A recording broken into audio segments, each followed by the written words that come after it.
Hans, hello. How are you?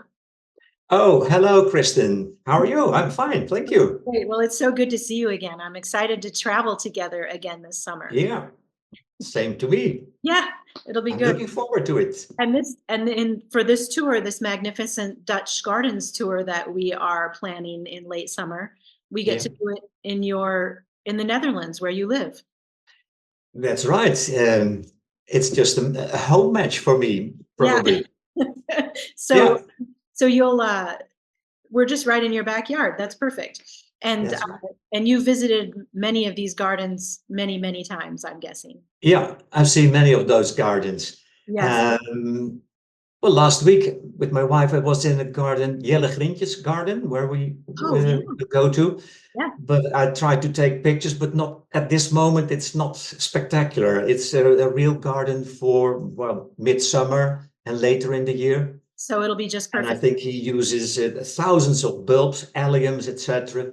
For, well, it's a very nice picture then. And this is a private garden of a private gardener, right? Or he's a Yeah, a garden designer.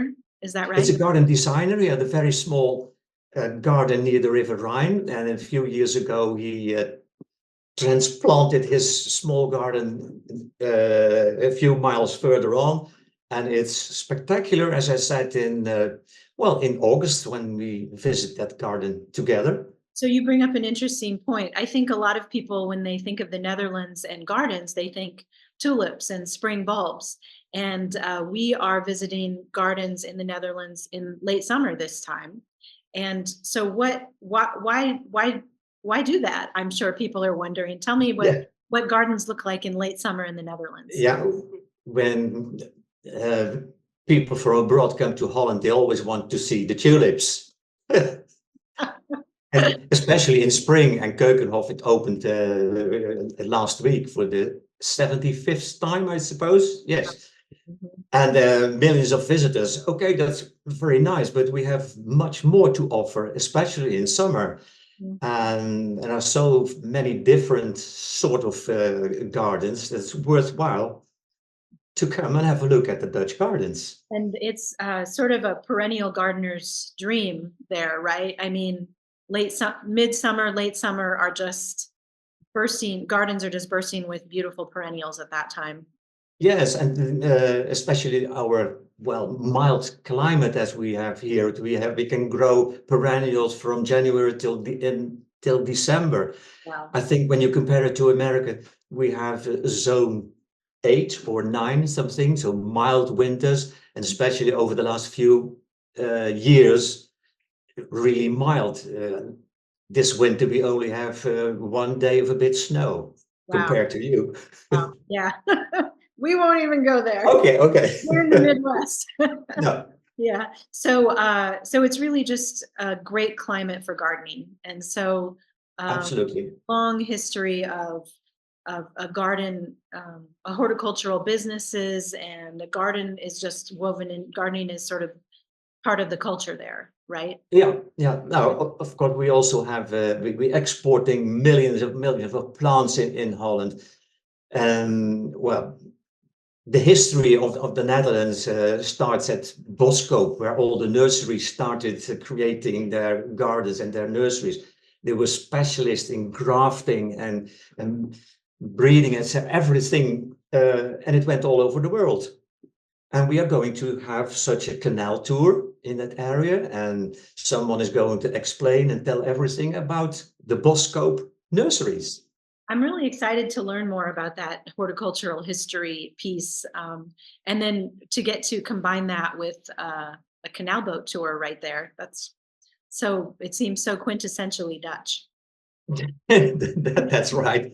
Well, a canal boat tour. We see lots of canals in during that tour. We visited that area of Boskoop, the nurseries, and from there, I think it's the same day we go to Kinderdijk. That's a UNESCO heritage site, and we will walk along the 19 windmills there, Wow. and we learn something about how we handle with water to keep water or to get rid of the water, the dikes, etc., everything. maybe we will see the lowest point in the Netherlands, 7 meters below sea level, mind you. Huh. And we can handle this, not only with the 19 old windmills, of course, you understand. Right. There's a few more things at play I there. think. So that's some of the historical things that we'll be seeing, but we're also seeing some really modern, new gardens in the Netherlands. And in fact, there's a really famous garden design movement called the Dutch Wave or the New Mhm. Perennial movement that, of course, began in the Netherlands. And we'll see several gardens done in that style. Yeah, And well, Piet Oudolf, he lives a few miles from here on the other side of the river. And well, he's the initiator of creating the natural perennial movement or the prairie gardens. There's so many names for it. And the Swedish person, he called it, well, it's the Dutch wave, but whatever you mention it, it's more a naturalistic sort of right, planting. And he influenced well, people from all over the world, but also, of course, in the Netherlands. yes. So a lot of private gardens were influenced by Piet Oudolf and have that sort of plants we will see during that tour. Right, and then we'll also see some gardens that he himself designed, right? Yeah. Mhm.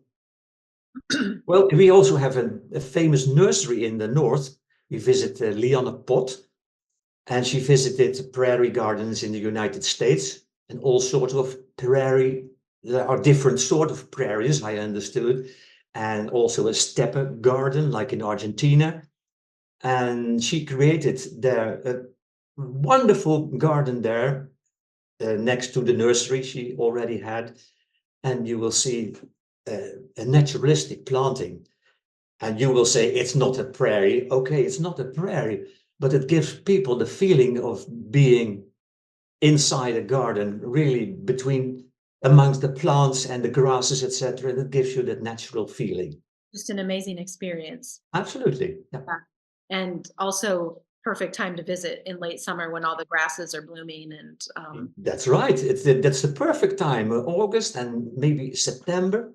yeah, But yeah, by the way, we also visit, of course, other private gardens. Marieke Nolsen in the center of the Netherlands, and she has a garden there. She's a flowerist, and well, she is addicted to annuals and flower arrangements, etc.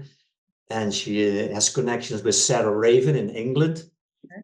And when we are there at her garden, she has a huge collection of dahlias, all sorts of dahlias and other flowers, of course. But at that time, I think the dahlias will in full bloom. Should be really colorful then.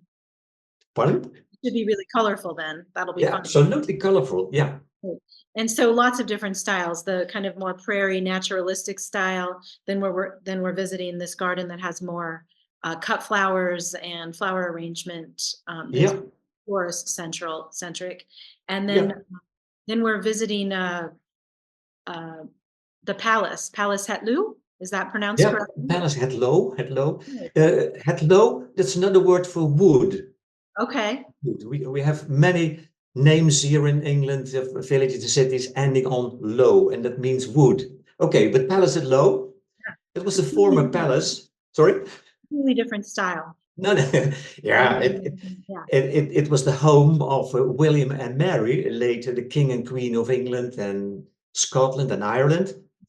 And they were already influenced by France, by Louis XIV, who had created their Versailles with André Le Nôtre, and it spread all over Western Europe. And so they became aware of, well, a Baroque garden. That's what we want to have here at Palace Het Loo. And the Baroque garden, straight lines, everything clipped, neat, and that gives the Louis XIV. He was Sun King, of course, and so everything. He was master of the people, but also of nature. And well, at the palace or the garden of Palace at Low, we will see a similar sort of Baroque garden, but That's we name it a Dutch Baroque.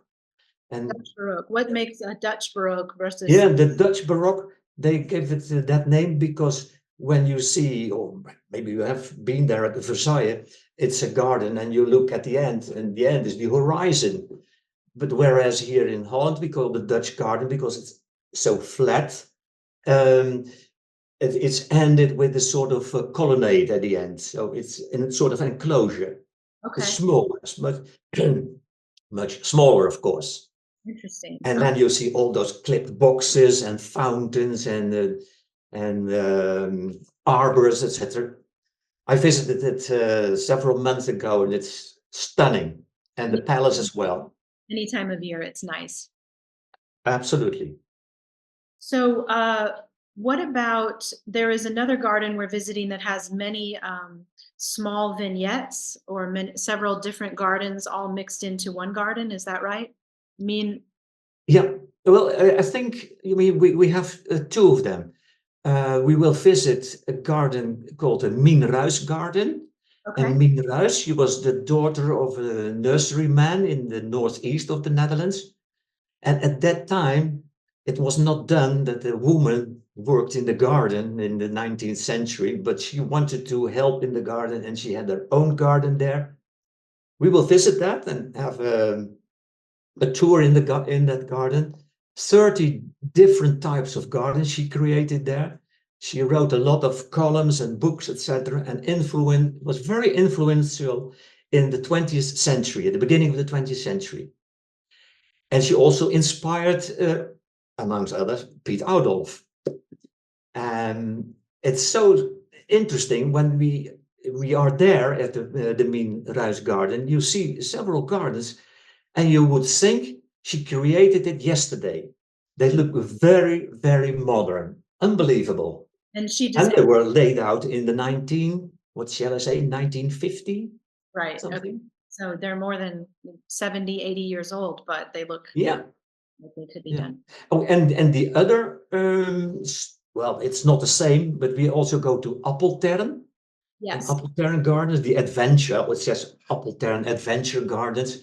It's huge, and a landscape designer. He started that, creating all sorts of gardens to help people choose what sort of garden do you want, and he created all. A dune garden, a sunken garden, a wood garden, but his hobby went spread all over the place. It's very big, very interesting, but it's 21st century. It's a more recent development. It's Yeah, Mhm. so we will stay there for the several hours and have lunch there as well. It's and get very nice to see and really just get to explore lots of different styles of gardens all in all one. sorts of styles. Yeah, and different designers got the opportunity. Well, here you have some area, you create a garden, and you create a garden, and so it went bigger and bigger. Interesting. That Yeah. sounds really like a fun afternoon there. Uh, and then finally, we end our tour on back in Amsterdam after we've traveled around different areas in the Netherlands to visit gardens in different places. We end our tour in Amsterdam, and Hmm. last evening we get to have a canal boat tour and dinner, right? Yeah. And And well, then finally you will see something of Amsterdam, Amsterdam by night, and we get on board of the canal boat, and we will have dinner, as you said. And from there, someone is explaining everything from what we can see along the canals, the beautiful houses, but all interesting things. It's a very nice ending of the tour. And finally, we go back to the hotel, to the rooftop, from where we can have a marvelous view and end up with a drink and a toast or whatever at on the end of the the tour. rooftop garden. Yeah, but you forgot one thing. I like very much to go to the wit Oh, factory. yeah, the tool factory. Well, many would like to, because there you can see all sorts of tools we use in the Netherlands, and you can buy them and ship them to the United States. And I learned a few weeks ago that there is a difference between the Dutch hoe and the normal hoe. I never knew that. The Dutch hoe is quite popular in the United States, whereas you use that hoe, weeding the wheat, and you walk forward. And in Holland, we use the hoe and we walk backwards. Interesting. So we need to have some So you demonstration. learn there a lot. We'll learn how tools are made and how they're used also. Yeah. Yeah. So, and then one thing that I always enjoy when we travel together is that every morning you share a quote of the day with us. Oh yeah. Oh yeah. That's that. I'm You still looking for new quotes because I have many, but maybe we can end up with this one. I hope you like this one. It says, the best way to garden is to put on a wide-brimmed straw hat and some old clothes, and with a hoe in one hand and a drink in the other, tell someone else where to dig. I need to learn to garden that way. I haven't. Well, it was so great to see you again, and I can't wait to travel together this summer. Okay, me Thank you, too. Hans.